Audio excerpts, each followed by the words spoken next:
Hello दोस्तों, स्वागत है आपका मेरे यूट्यूब चैनल में। तो आज का जो वीडियो अभी मैं सेकंड वीडियो आ रहा है आज दिन का, एक मॉर्निंग में मिला था आपको और एक अभी इवनिंग में मिल रहा है। तो बहुत इंपॉर्टेंट टॉपिक रहने वाला है ये, जिस पे मैं बात करने वाला हूँ अभी। आज का जो टॉपिक है वो करंट के रिलेटेड और बहुत एग्जाम पॉइंट ऑफ व्यू से देखा जाए तो बहुत इंपॉर्टेंट टॉपिक रहने वाला है। इंपॉर्टेंट इसलिए है क्योंकि हमारे जो ये पार्लियामेंट की न्यू बिल्डिंग का उद्घाटन होने जा रहा है कल। इसको जो हमारे पीएम है मोदी जी, वो इसको वो करेंगे, उसका उद्घाटन करने वाले हैं। तो इसके बारे में हमारा जानना बहुत ज़रूरी है। एग्ज़ाम में बहुत सारे क्वेश्चन बनेंगे यहाँ से। बिल्डिंग्स के बारे में बनेंगे, इसके एरिया के बारे में बन सकते हैं, ठीक है। आर्किटेक्चर के बारे में बन सकते हैं, कॉस्ट के बारे में बन सकते हैं, बहुत टाइप्स के क्वेश्चन बन सकते हैं। तो चलो इसको वीडियो को स्टार्ट करते हैं, देखते हैं क्या क्या क्वेश्चन बनेंगे और क्या क्या इंपॉर्टेंट इन्फॉर्मेशन इसके रिलेटेड हमें पता होनी चाहिए। तो वीडियो को आगे बढ़ाते हैं, ठीक है। तो पहले जो हम स्लाइड पे चलेंगे इस पे देखेंगे, ये आप देख सकते हो, एक पिक्चर देख सकते हो इसकी। न्यू जो पार्लियामेंट बिल्डिंग है इसकी पिक्चर आपको देखने को मिलेगी। तो आगे देखते हैं स्लाइड में क्या क्या हमें पढ़ने को है। जैसे आपको पहले इसका स्टेटस पता होना चाहिए। तो अब ये फंक्शन में आ चुकी है क्योंकि 28 मई मॉर्निंग कल 28 मई को इसका उद्घाटन होने वाला है, ठीक है। टाइप क्या है, लेजिस्लेटिव बिल्डिंग। लोकेशन इसकी पता होनी चाहिए आपको, new Delhi national capital territory. आपको एड्रेस आपको ये आ गया, प्लॉट नंबर 118 संसद मार्ग पे। कंट्री आपको पता ही, ये चीज़ें तो नॉर्मल आपको पता ही है। आगे आपको इन्फॉर्मेशन क्या क्या पता होनी चाहिए, देखो कोऑर्डिनेट्स इसके। ये कोऑर्डिनेट्स है 28-37 डिग्री नॉर्थ में, 77 1 डिग्री 12 इंच 36 इंच ईस्ट में आ गई। फिर इसकी ग्राउंड ब्रेकिंग आपकी 1 अक्टूबर 2020 में। आपको ये आगे पूरा बताऊंगा मैं इस डिटेल में, वीडियो में पता चलेगा आपको कब इसकी कंस्ट्रक्शन स्टार्ट होगी, कब ये प्रोजेक्ट लॉन्च हुआ था, कौन सी इसकी कंपनीज है, कौन सा इसका डिज़ाइनर है, कौन कौन सी कंपनीज में इनसे पार्टिसिपेट किया, ठीक है। कंस्ट्रक्शन स्टार्टेड, कंस्ट्रक्शन इसकी स्टार्ट होती है 10 दिसंबर 2020 में स्टार्ट हुई थी, कंप्लीट हो गई 20 मई 2023 में। इनॉग्रेटेड अब कल होने वाली है इनॉग्रेशन इसका, ठीक है। अब देखते हैं आगे। कॉस्ट इसकी देखे जाए, एस्टिमेटेड कॉस्ट तो लगभग 862 करोड़ यूएस डॉलर, आपके 110 मिलियन।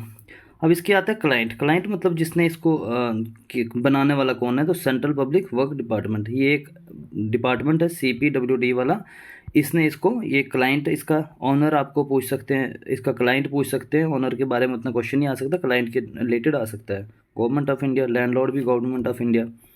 आगे देखो, इसमें कुछ टेक्निकल डिटेल्स हैं इसकी। Technical details in the sense कि आप इसकी हाइट पता होनी चाहिए, 39.6 मीटर से। फ्लोर कितने इसमें, 4 ग्राउंड्स। अब देखो एरिया देखा जाए तो 65,000 metre square, means 7 lakh square feet. Area के ऊपर भी क्वेश्चन आ सकते हैं आपको। अब आते हैं इसके डिज़ाइन और कंस्ट्रक्शन के बारे में। तो आर्किटेक्ट कौन है इसका, Bimal Patel. Most important question पूछ सकते हैं आपको इसका। आर्किटेक्चर फॉर्म्स, इसमें बहुत सारी फॉर्म्स ने पार्टिसिपेट किया जिसने इसको बनाने में हेल्प की है। SCP डिज़ाइन आगे, प्लानिंग इनके बारे में आगे हम डिटेल में पढ़ते हैं, कब किसको कैसे प्रोजेक्ट दिया है, ठीक है। और ये आगे management private limited. Main contractor कौन था इसका, टाटा प्रोजेक्ट लिमिटेड, ठीक है। जो मेन कॉन्ट्रैक्टर, ये डायरेक्ट क्वेश्चन बन सकते हैं आपको, मेन कॉन्ट्रैक्टर कौन है, आर्किटेक्ट फर्म्स कौन कौन सी थी, आर्किटेक्ट कौन था, ये डायरेक्ट क्वेश्चन बनने वाले हैं। अब इसके बारे में कुछ अदर इन्फॉर्मेशन देखो आगे वीडियो में, बहुत अच्छी इन्फॉर्मेशन है। अब सीटिंग कैपेसिटी कितनी है, 1272 इसकी, ठीक है। जिसमें लोकसभा के चैम्बर कितने बैठ सकते हैं, इतने, और राज्यसभा के इतने, ठीक है। अब देखो पुराने वाले को क्यों रिप्लेस किया था, इसी वजह से, जगह की कमी वजह से। जैसे अब डीलिमिटेशन होती है या किसी राज्य की वैकेंसीज वगैरह को वहाँ MP सीट्स बढ़ा देती है, डीलिमिटेशन होती है गवर्नमेंट, तो वहाँ पे बैठने की कैपेसिटी जो थी कम हो रही थी। तो उसी रिलेटेड आपको तभी न्यू बिल्डिंग बनाई गई है जहाँ पे अच्छा खासा अकोमोडेशन रखा गया है, ठीक है। चलते इसमें क्या है, अब इसके बारे में थोड़ा आगे जानते हैं कि क्या क्या इसमें पढ़ने का। Distance from 750 metres from the Rashtrapati Bhavan से है। लोकेशन, इसकी लोकेशन की बात कर रहे हैं। लोकेटेड ऑन द सटवेटी मार्ग which possesses central vista and is surrounded by the Vijay Chowk. ये सारे आसपास की लोकेशंस है। National war memorial of India, vice president's house, Hyderabad house, secretariat building है आपकी, prime minister's office, residence minister, ये सारी है, ठीक है। अभी सेंट्रल विस्टा क्या है, ये एक 32 किलोमीटर्स का एक पाथ है, ठीक है। तो इसके बारे में भी हम जानेंगे। ये 3.2 किलोमीटर्स का एक स्ट्रेच है, ठीक है, स्ट्रेच है। ये सारे जितने भी हाउसेज हैं जैसे राष्ट्रपति भवन वगैरह को, तो ये सारे एक स्ट्रेच है, इतने में ये बना हुआ है। आगे देखते हैं। अब देखो ये बिमल पाटिल जो इसके आर्किटेक्ट थे, उनका क्या कहना है कि रिगार्डिंग टू जो ये पुराने वाले सेंट्रल विस्टा के रिगार्ड, हाँ एक इंपॉर्टेंट क्वेश्चन यहाँ से, इसकी शेप हेक्सागोनल शेप है, कौन सी, हेक्सागोन, मतलब 6 साइडेड फिगर टाइप की बनी होगी, ठीक है। Next, existing complex be almost equal to the format 1, अच्छा जी। उसके बाद देखते हैं आगे क्या है, जल्दी जल्दी वीडियो को ख़त्म करेंगे इसमें और इन्फॉर्मेशन पूरी कलेक्ट करेंगे इसके रिलेटेड।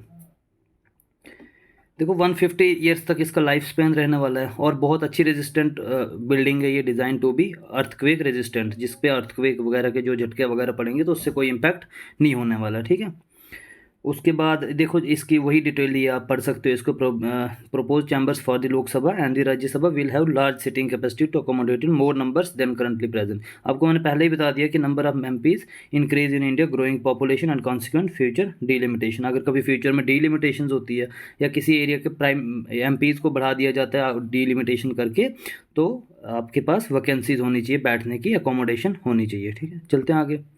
आगे देखो इसके पास, ये मैंने आपको बता दिया पहली स्लाइड में जो हमने इसका पहले देखा था, सीट्स टोटल सी लोकसभा राज्यसभा वाली टोटल सीटिंग कैपेसिटी इतनी है, ठीक है। और इसमें क्या, rest building will have 4 floors with office of ministers and committee rooms, कुछ इसमें मिनिस्टर्स के रूम में कुछ कमेटी रूम्स हैं। ये आपका मैंने एरिया बता दिया। इसमें इंपॉर्टेंट एक चीज़ है कि including open sky area of 2000 metre square का एरिया है, एक फॉर ए बनियान ट्री, जिसके बीच में एक बनियान ट्री लगा है, विच में एक 10% smaller size than the existing circular building, ठीक है। ये आप कुछ इन्फॉर्मेशन और भी पढ़ सकते हो, इंक्लूडिंग ओपन स्काई एरिया इतना है, इसके areas of split into 3 sector half an एकड़ में। ये आप इसकी थोड़ी बहुत इन्फॉर्मेशन इंपॉर्टेंट होती नहीं, जो इंपॉर्टेंट है वो ये वाली स्लाइड इंपॉर्टेंट है। Parliament house has 3 entrances. अब 3 एंट्रेंसेज, इन पर डायरेक्ट क्वेश्चन भी पूछ सकता है, नाम बता 3 एंट्रेंसेज का आपको पता होना चाहिए।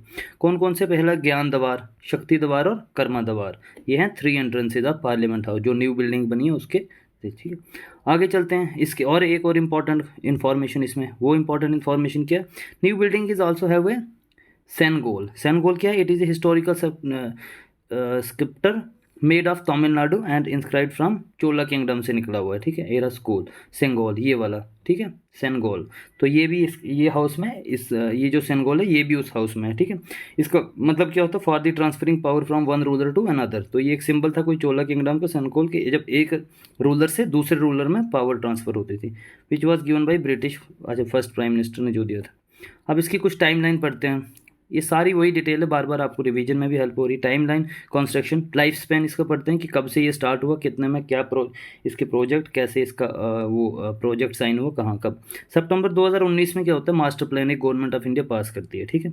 उसके बाद 2020 में क्या होता है, ये प्रोजेक्ट टाटा प्रोजेक्ट्स लिमिटेड को मिल जाता है, जबकि उनको कंस्ट्रक्शन के लिए दिया जाता है, और इतने मतलब पार्लियामेंट की बिल्डिंग के लिए इतने पैसे मतलब वो सेंक्शन होते हैं, या इतने पैसे दिए जाते हैं बाय दी CPDWD। अब चलते हैं आगे क्या है, 2020 में क्या होता है, अहमदाबाद बेस्ड एक और दूसरी मैंने आपको जो पीछे कंपनी बताई थी, और ये मैनेजमेंट प्राइवेट लिमिटेड वन, ये भी इनका कुछ आर्किटेक्चरल कंसल्टेंसी वर्क कोई, अब ये भी कंपनी जिसमें 2020 में इनको भी टेंडर दिया जाता है बनाने का। दिसंबर 2020 में इसके फाउंडेशन स्टोन, ये इंपॉर्टेंट रहता है, ठीक है, ये इंपॉर्टेंट है, ये वाला पॉइंट मोस्ट इंपॉर्टेंट है कि फाउंडेशन ऑफ स्टोन कब होता है, न्यू पार्लियामेंट 10 दिसंबर 2020 में होता है, led by prime minister Narendra Modi के द्वारा, ठीक है। उसके बाद क्या होता है 2021 में, the union housing ministries 2 December informs the ongoing parliament session that will physical progress, और 35% तैयार होकर 2021 तक दिसंबर तक 35% बन के तैयार भी हो गया होता है। और शेड्यूल क्या किया जाता है कि इसको मतलब वो अक्टूबर 2020 तक कंप्लीट हो जाएगा। फिर 11 जुलाई 2022 में क्या होता है, एक नेशनल ये क्या, प्राइम मिनिस्टर मोदी ने क्या किया, स्टैचू ऑफ नेशनल एम्बलम बना दिया on the top of, unveil किया जो न्यू पार्लियामेंट की बिल्डिंग पे बना हुआ है, ठीक है। उसके बाद देखो अगस्त 2022 में construction work on the new parliament building 70% complete हो गया अगस्त 2022 में। State union minister of state housing and urban affairs Kushal Kishore inform the Lok Sabha, ये बात इन्होंने बोली थी अगस्त 2022 की। फिर 28 में main structure of new parliament completed, finishing work progress, Tata project, ये इसके सीईओ ने बात बोली। उसके बाद चलते हैं आगे, 19 नवंबर 2022 में क्या होता है, Parliament winter session is likely to be held in the old Parliament building and construction of new buildings stretch until this year. The remain works such as the office of minister and other facilities can be completed before the February, मतलब 2023 से पहले इसकी बात हुई थी complete की, may be किसी reason से लेट हुआ हो, ठीक है, दिसंबर 2022 की बात करते हैं। फिर से वही इन्फॉर्मेशन आप पढ़ सकते हो, क्या complete the new parliament building with the government keen to open the new building up coming up. इनमें वो हुआ था कि ओपनिंग न्यू बजट के साथ स्टार्ट होगी, ठीक है। And break in the middle goes to March तक चली गई है, ठीक है, मार्च तक ये हो गया वैसे वैसे। फिर जनवरी 2030 में क्या होता है, Lok Sabha secretariat has started preparing new identity card MPs to access new parliament building. 2023 में ये उतनी इन्फॉर्मेशन आपके लिए इंपॉर्टेंट नहीं, इन्फॉर्मेशन मैंने जो इंपॉर्टेंट देनी थी वो भी, बट फिर भी चलो पढ़ लेते हैं वो क्या, ठीक है। तो जनवरी 2023 में क्या होने लगा, Lok Sabha secretariat has start preparing new identity cards for MPs to assess the new parliament building sources, and on the Thursday the MPs are also being trained on the audiovisual devices to be used in the new building। क्या कैसे कैसे उनको online training, जैसे उस पर online devices पे, audio visual devices पे उनको ट्रेन किया गया था। जनवरी 2023 में 10 जनवरी construction of now parliament expected to be completed January end, but नहीं हुआ। फिर भी ये मतलब चलती गई, इसको काफ़ी टाइम लगा बनाने में। देखते हैं फिर ये ऐसे जब रीविज़िट किया था मोदी ने वहाँ पे, तो तब भी ये मतलब कंप्लीट नहीं। अब अल्टीमेट इसका क्या था, 16 मई को final touch are being given to the new parliament building and it is likely to be ready at the end of this month sources. तो इस एंड के आपको जैसे आप देख रहे हो 28 को आज उद्घाटन होने जा रहा है हमारा, कल की डेट में इसका उद्घाटन होने जा रहा है, ठीक है। तो ये सारी इन्फॉर्मेशन आपको रिलेटेड, इसके आर्किटेक्चर के रिलेटेड आपको पता होना चाहिए। कॉस्ट भी कभी कभी पूछ सकती है, फ्लोर्स पूछ सकते हैं, जैसे मैंने आपको इसके बोले एंट्रेंसेस, उनके बारे में पूछ सकते हैं एंट्रेंसेस, या लोकेशन के बारे में पूछ सकते हैं, इसके कोऑर्डिनेट्स के बारे में पूछ सकते हैं इसके, और बहुत सारी चीज़ें इसमें जो आपको देखने को मिल सकती हैं। आपको मतलब एग्जामिनर कुछ भी पूछ सकता है, या फाउंडेशन, इसका स्टोन फाउंडेशन कब रखा था, या स्टार्ट कब हुआ था, कितना टाइम लगा था, लाइफ स्पेन पूछ सकते हैं। तो बहुत सारे क्वेश्चन और इंपॉर्टेंट टॉपिक रहता है आपके करंट पॉइंट ऑफ व्यू से देखा जाए आने वाले एग्जाम के, ठीक है। तो वीडियो को यहीं पे एंड करते हैं। होप वीडियो आपको अच्छी लगी है, और वीडियो अगर अच्छी लगी होगी तो लाइक शेयर और चैनल को सब्सक्राइब कर देना, ठीक है। तो मिलते हैं आगे एक अच्छी सी वीडियो में, तब तक के लिए खुश रहे, गुड बाय।